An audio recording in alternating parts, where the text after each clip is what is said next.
नमस्कार। कुरुक्षेत्र, ये नाम सुनते ही हमारे दिमाग में सबसे पहले क्या आता है? हथियारों की खनखनाहट, शंखनाद और विशाल सेनाएं, है ना?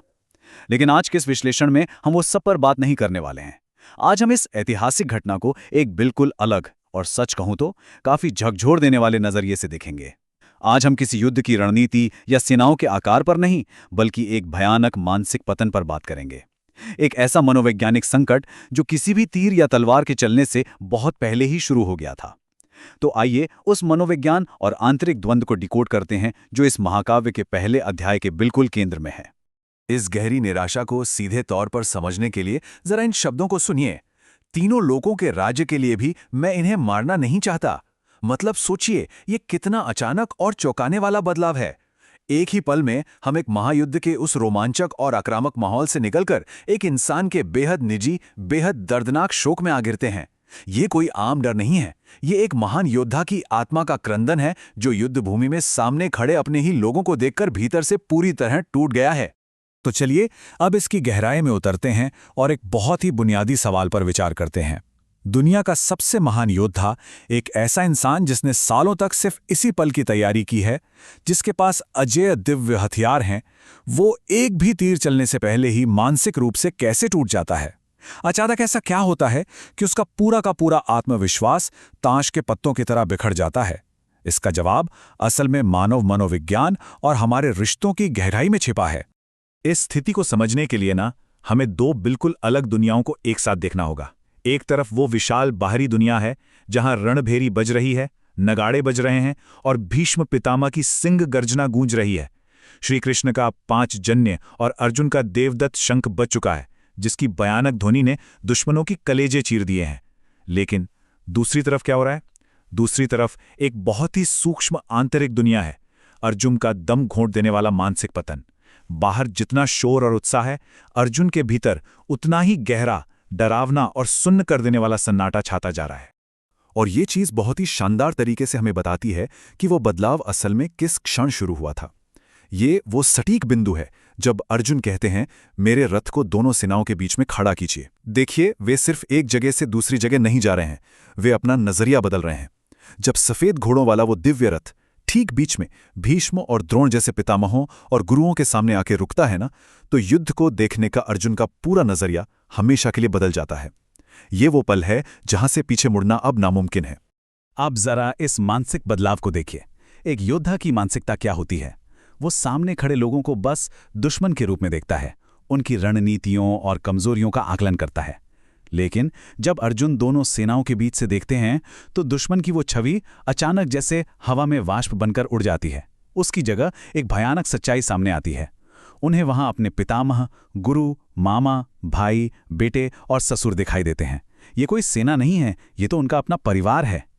एक निष्ठुर योद्धा अचानक से एक शोक में डूबे दयालु रिश्तेदार में बदल जाता है। और इस भयानक मानसिक उथल पुथल का सीधा असर अर्जुन के शरीर पर होता है। ये बिल्कुल एक बहुत तेजी से बढ़ते हुए पैनिक अटैक की तरह है।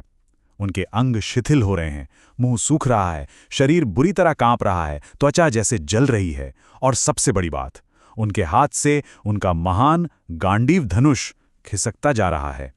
मन का यह भ्रम अब सिर्फ विचारों तक सीमित नहीं है, यह उनके शरीर के रोम रोम पर हावी हो चुका है। तो मुख्य बात यह है कि हमें इसे किसी योद्धा की कायरता या डर बिल्कुल नहीं समझना चाहिए। उस महान गांडीव धनुष का हाथ से फिसलना कोई कमजोरी नहीं है, बल्कि ये उस गहरी नैतिक उलझन का एक भौतिक, एक शारीरिक रूप है। नैतिक लकवाग्रस्तता का वजन इतना भारी होता है कि शरीर उसे सही नहीं पाता। जब मन ये तय नहीं कर पाता कि धर्म क्या है और अधर्म क्या है, तो शरीर भी हार मान लेता है और हथियार खुद ब खुद गिर जाते हैं। इस शारीरिक और मानसिक पतन के बाद अर्जुन एक ऐसी सच्चाई का एहसास करते हैं जो उनके पूरे अस्तित्व को हिलाकर रख देती है। वे कहते हैं, मुझे ना विजय चाहिए, ना राज्य और ना सुख। उनका पूरा का पूरा मूल्य तंत्र ही पलट गया है। वे समझ जाते हैं कि जिस जीत, जिस राज्य या जिन सुखों के लिए वे लड़ रहे हैं, अगर वो उनके ही अपनों के खून और जिंदगी की कीमत पर मिलेंगे तो उनका कोई मतलब नहीं रह जाएगा। अपनों के बिना दुनिया की हर सांसारिक सफलता पूरी तरह से खोखली और व्यर्थ है। अर्जुन के इस गहरे नैतिक बोझ को समझने के लिए हमें कुल धर्म के विचार को थोड़ा गहराई से समझना होगा। ये कोई छोटी मोटी दुविधा नहीं है। कुल धर्म यानी वे पारिवारिक परंपराएं और कर्तव्य जो समाज की स्थिरता और नैतिक व्यवस्था को सदियों से बनाए रखते हैं। अर्जुन के सामने एक असंभव चुनाव है। एक तरफ उनका कठोर क्षत्रिय धर्म है जो उनसे युद्ध करने की मांग कर रहा है, और दूसरी तरफ उनके परिवार और परंपराओं के प्रति गहरी निष्ठा है। ये दोनों कर्तव्य एक दूसरे से सीधे टकरा रहे हैं और अर्जुन को भीतर से चीर रहे हैं। आइए देखते हैं कि ये डर कैसे बढ़ता है और अर्जुन के दिमाग में ये खौफनाक तस्वीर एक के बाद एक कैसे बनती है। इसे हम विनाश की एक श्रृंखला कह सकते हैं। अर्जुन का मन कैसे काम कर रहा है, इसे देखिए। वे सोचते हैं कि युद्ध से सबसे पहले परिवार का विनाश होगा। परिवार मिटने से सनातन कुल धर्म नष्ट हो जाएंगे। धर्म नष्ट होने से समाज में कुरीतियां आएंगी और स्त्रियां दूषित होंगी, जिससे वर्ण संकर यानी सामाजिक अराजकता फैलेगी। और अंत में ये सब पूरे कुल और पूर्वजों को नरक में ढकेल देगा। उनका डर केवल आज होने वाली मौतों तक सीमित नहीं है, बल्कि ये पूरी सभ्यता के विनाश तक फैला हुआ है। यही तर्क उन्हें इस भावनात्मक पक्षाघात के चरम बिंदु तक ले जाता है।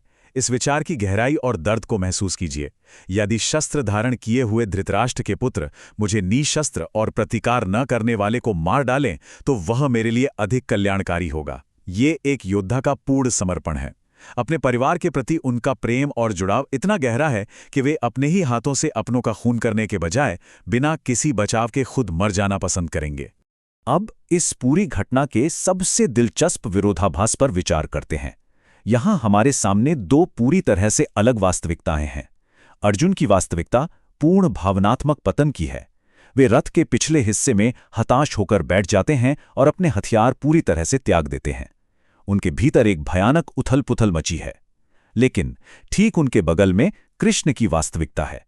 वे एक शांत, स्थिर और मौन पर्यवेक्षक के रूप में बैठे हैं। वे अर्जुन को उनकी भावनाओं के चरम तक पहुंचने देते हैं। कृष्ण की ये गहरी शांति ही उस परम ज्ञान और दिव्य उपदेश की तैयारी है जो वे आगे देने वाले हैं।